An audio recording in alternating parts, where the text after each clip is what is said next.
Happy November, Buzz City. We're here at Spectrum Center for the second game of our four-game homestand, looking to take on Russell Westbrook and the Oklahoma City Thunder, who are looking for their third straight victory. And we're looking to stop that. Yes, not going to happen tonight. Welcome in. I'm Eryn Pittsonberger. This is Matt Rochinski, and this is the HornetsFanshop.com pregame show. Now, first things first, we got a game day special to get to. Matt, what you got? Great game day special today. Free shipping, no minimum. You have to use the code FALL, FSNM. FALL, FSNM. Free shipping on all that great Hornet stuff. It's never too early to start your Christmas shopping at this point in time. We're in November. I assume there's going to be decorations up all over the stores and stuff now. So get some early Christmas shopping done and get it shipped for free. Agreed. So we're going to completely skip over Thanksgiving. I still have my pumpkin out from yesterday from Halloween. We'll see how it goes. Make it into a pumpkin pie. Oh, there we go. I like it. I like it. Well, speaking of apparel, if you will, we announced this morning the new piece of apparel that our team will be wearing this season, the 2018-2019 City Edition uniforms. I think they look amazing. They're scheduled to wear these uniforms for 10 home games this season, including the games the Lakers and the Warriors, and they're also playing them on the road for 7 times this season. Yeah, and I mean, these are just sleek. I mean, that's the first thing I thought of when I saw these jerseys. I mean, these uniforms, they're just really sleek. That black design with the teal, and I like the wing kind of pattern on the back. And there's some really cool little intricacies behind this jersey. You've got that Hornets H wing logo. That's something new that we've never seen before. It's kind of modeled after that Air Jordan 1 type logo. So there's some cool stuff, some hidden pieces on the jersey.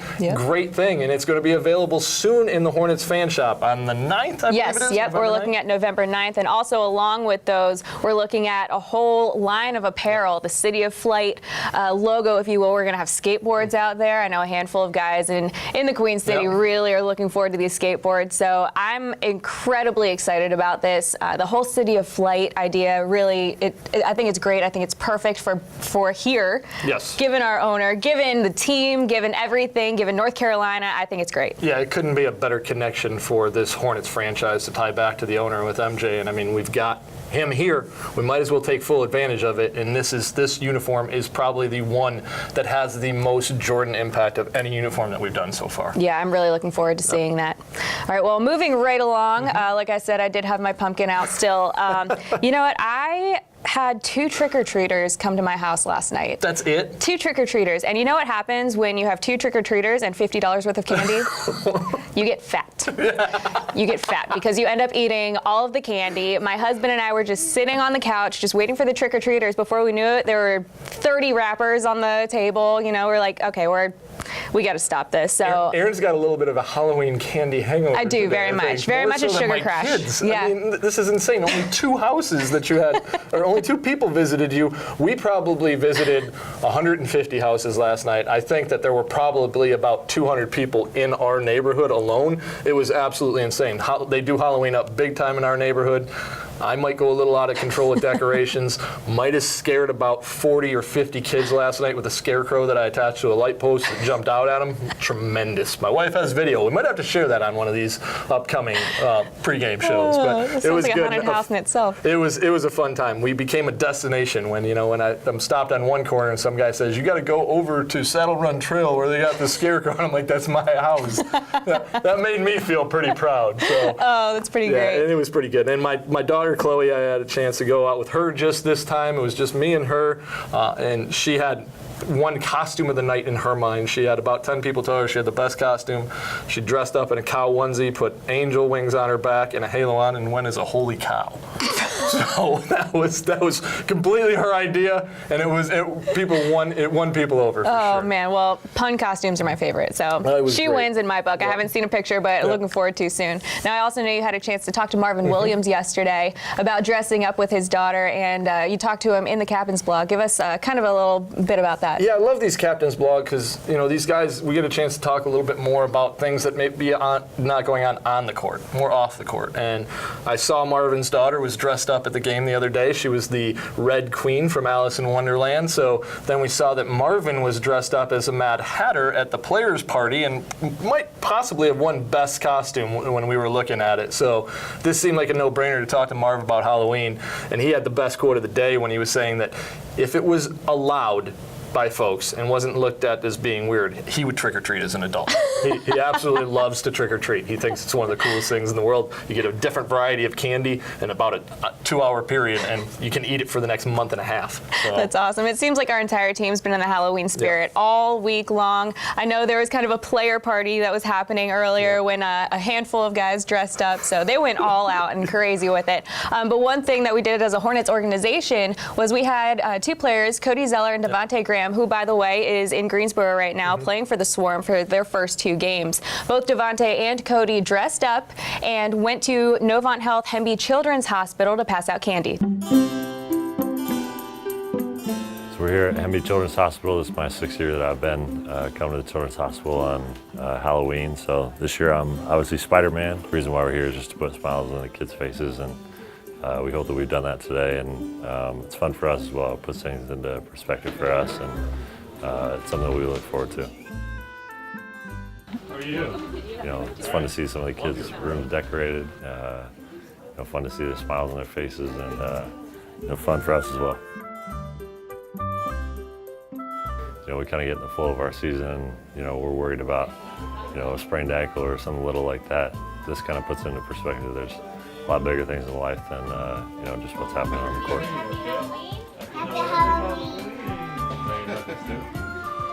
There you go. Being in a position that we're in, to be able to give back and put smiles on people's faces, you gotta enjoy that and just know that you're fortunate. So I love doing it. You know, they're going through a lot. Just to see them smile and you know, fist pound and high five, and just to see the joy on their faces is good. It makes you feel good about yourself, and just wishing everybody happy Halloween.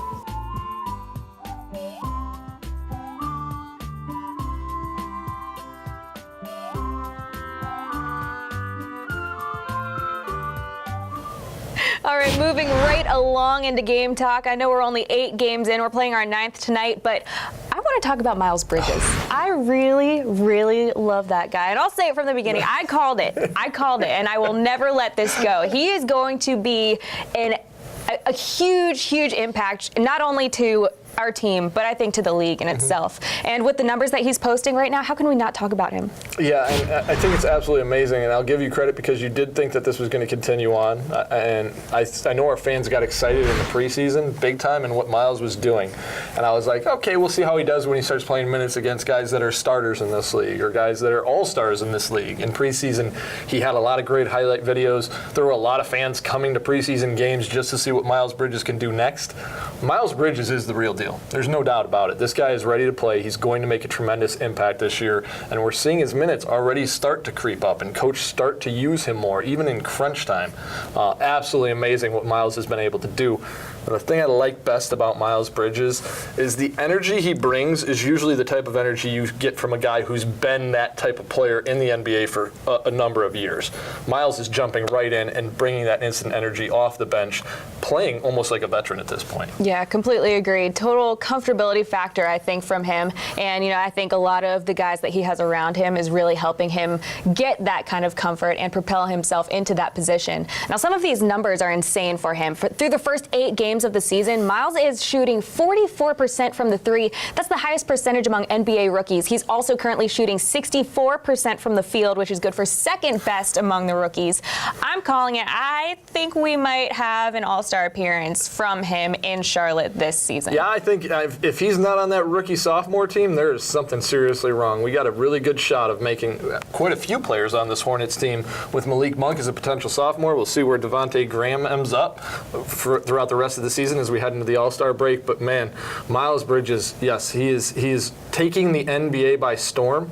You know, we talked to Mitch Kupchak back with our first coaches show back in the day with Chris Kroger and I, and Mitch said, why not look at Myles Bridges as a Rookie of the Year candidate? It's a very distinct possibility. If he continues to play like this, continues to make this kind of impact on this team, he's got a really good shot at really opening some eyes in the NBA. Myles is a Rookie of the Year candidate. Yeah. Kemba is in some serious MVP talks. I like where these headlines are going for the Hornets. All right, well, we caught up with Myles earlier today. Let's take a look at his rookie journal.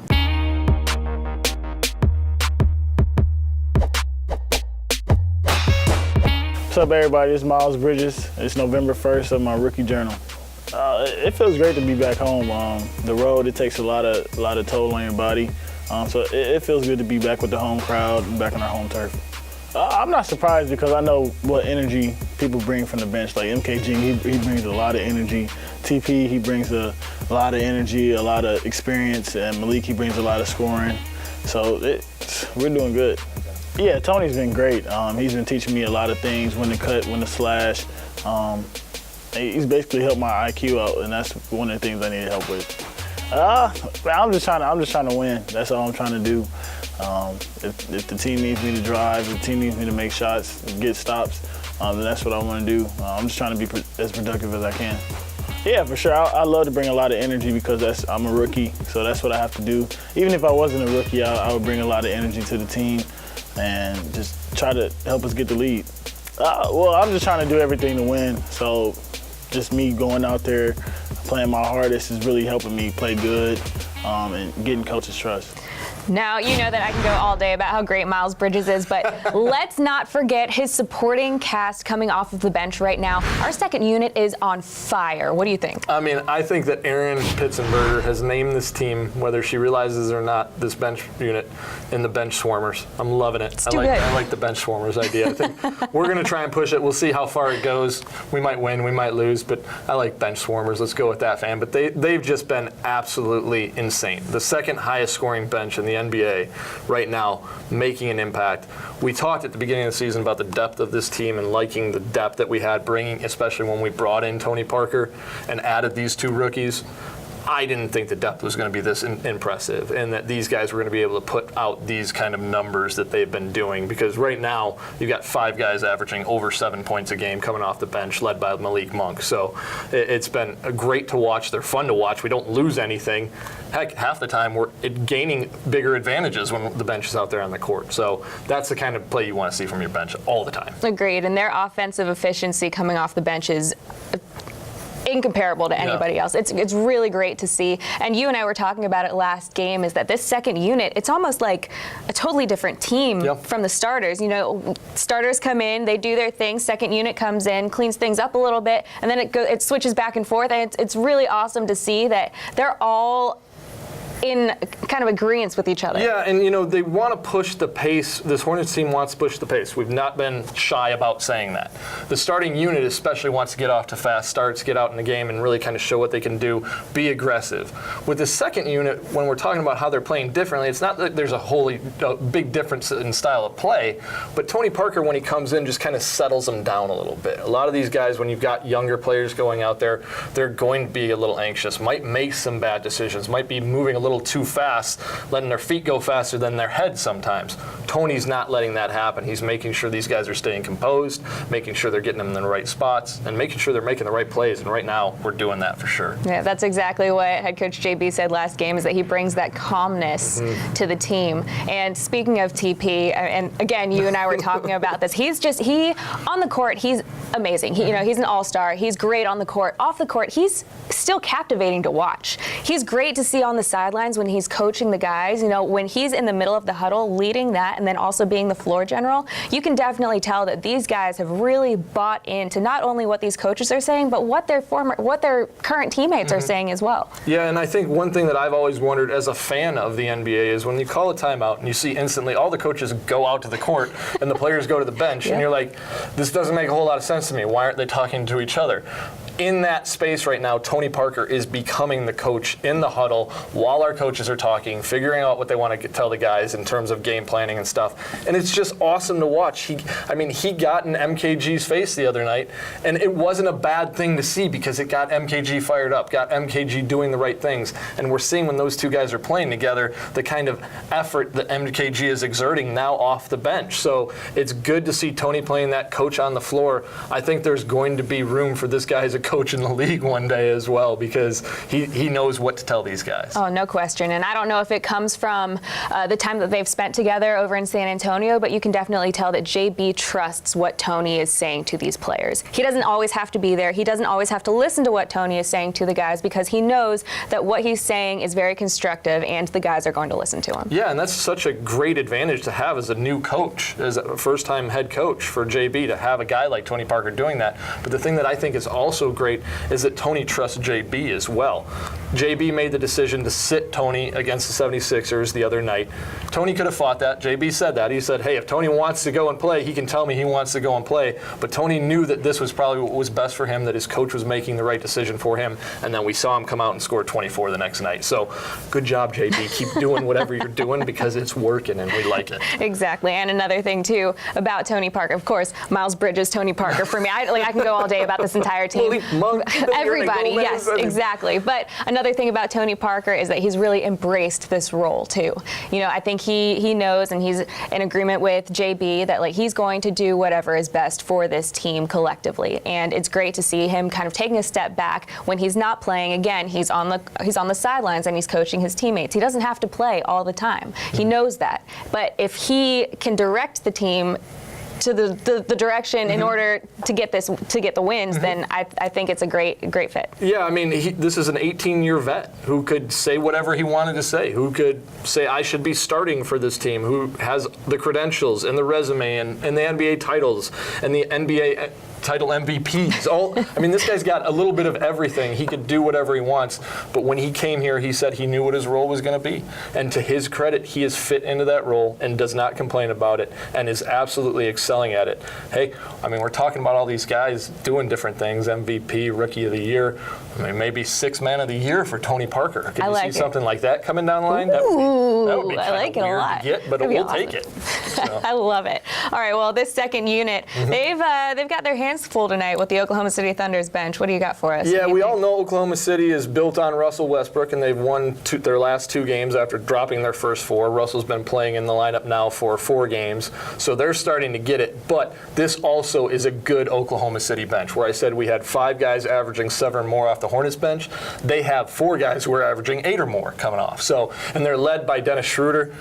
This guy is a high-volume shooter. He likes to put the ball up, has no problem trying to score, and is going to try and do that when he gets his minutes in there when Russell's off the court. It's going to be a tremendous matchup to watch between Tony and Dennis tonight. All right, well, we're looking forward to seeing that. Yes. Now, if our conversation about the second unit didn't hype you up, let's take a look at this video, because if we can't do it, this video might. It better.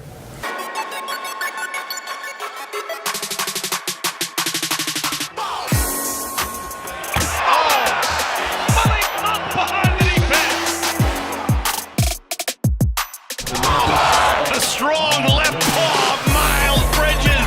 Gonna get to the rim. Oh, watch away, Eryn, Gomez. Oh my! Michael Kidd-Gilchrist. Tony Parker.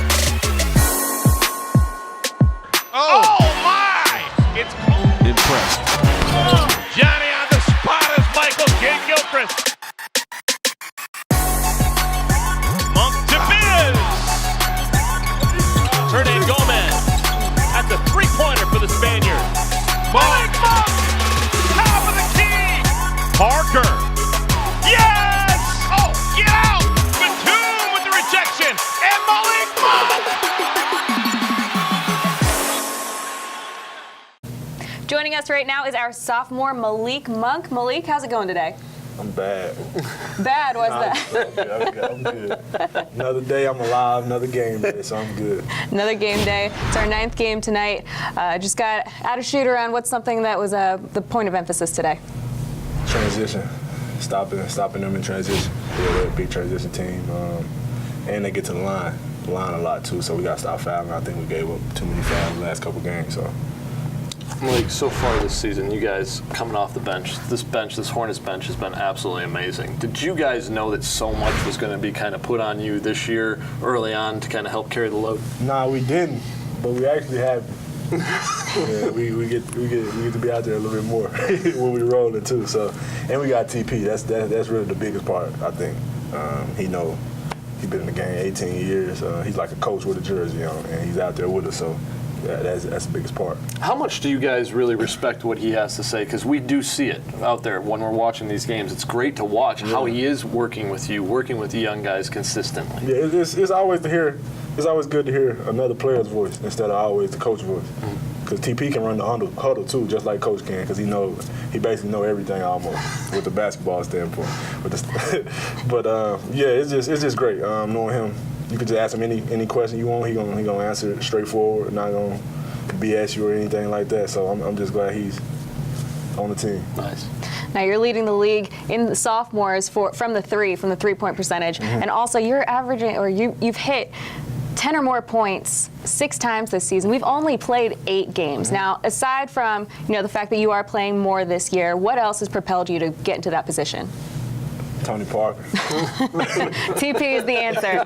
Here's the answer. And Kimber too. It's a lot of the court is way more spread than it was last year too. So we got a lot of more opportunities to get in open spots and create for other players. But that's what TP does the best. So I'm just thankful for him.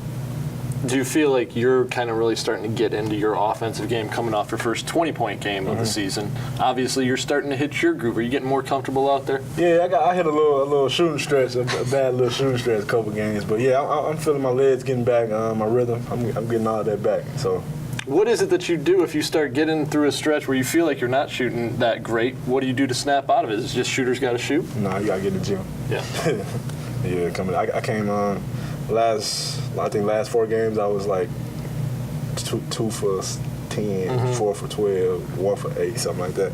So I started coming at night a couple more nights before last game. So I think it worked. I'm just started doing that. Now, speaking of getting into the gym, I know it's kind of a transition from last year to this year with a new basketball ops staff, new coaching staff. How have they revamped, if you will, your gym time and what you do off the court? It's way more like energy, a lot of energy, music playing. It's just the culture is I think is better because we all talk, we all do a lot of stuff together as a team. So I think that's the biggest part. They changed. And you guys are pretty loud out there. I mean, we hear you during shoot-around, we hear you during practice. Sometimes I'm like, wow, what is really going on out there? Tell us as fans, what's going on out there when you guys are getting this loud? Oh, we just having fun out there. We having a lot of fun, a lot of talking. Coaches they involved with us too. They do a lot of drills with us and stuff like that too. So they involved with everything, and that just makes us trust them even more. We see all these guys out here dancing on social media and things that you guys are doing. None of these coaches out there dancing that you want to tell us about? I don't think they dance. They don't go that far. But they do drills and stuff with us. So yeah, it's fun. Who knows? We're only in game 9. Maybe that'll change moving forward. Maybe we'll see a little bit. But clearly, you can see this culture is translating into the product on the court. So we're looking forward to that tonight. Looking forward to seeing a win out of you guys tonight, stopping them from their getting a 3-game winning streak. So we're looking forward to that. Malik, thank you so much. Yeah, thanks for having me. Thank you so much. All right, well, for Matt Rochinski, for Malik Monk, I'm Eryn Pittsonberger. We'll see you next time. Be here. To get your 2018 season membership, call 704 Hornets. This is Buzz City.